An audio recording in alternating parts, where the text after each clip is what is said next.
हमदे बारी ताला एक मखसूस अंदाज़ है मेरे वालिद गिरामी अल्लामा मोहम्मद अब्दुल हक ज़फ़र चिश्ती का रहमतुल्लाह ताला अलैह का।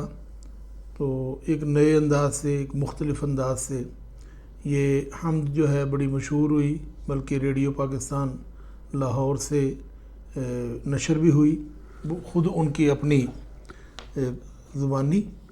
तो उसको सुने आप पंजाबी की।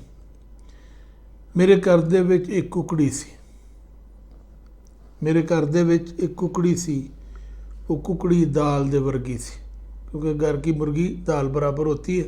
तो मेरे घर दे विच एक कुकड़ी सी, वो कुकड़ी दाल दे वर्गी सी, रूड़ी तो चुगदी रहिंदी सी, वो इंज गुजारा करती सी।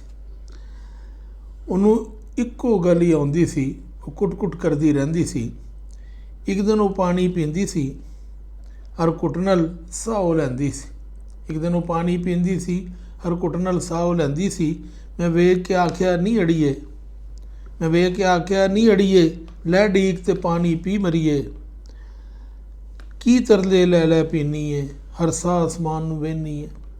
मैनू कहन लगी वे सुन बीबा, तू पल्ले बन लै गुन बीबा, हर घुट नाल रब दा शुक्र करां, हर घुट नाल रब दा शुक्र करां, नाले शुक्र करां नाले घुट भरां। गल सुन के निम्मू चाहना मैं, कुछ शर्म थी मूँह छुपाना मैं। ओ बंदिया गंदिया सोच ते सही, ओ बंदिया गंदिया सोच ते सही, कदे दिल दी फट्टी पोच ते सही। मना मूँह ही तू पानी पीना है, लखा नेमतां खा खा जीना है। तू अख गफलत नाल मीट लई, तेथों कुकड़ी बाजी जीत लई। मेरे घर दे विच एक कुकड़ी सी, वो कुकड़ी लखां वर्गी सी।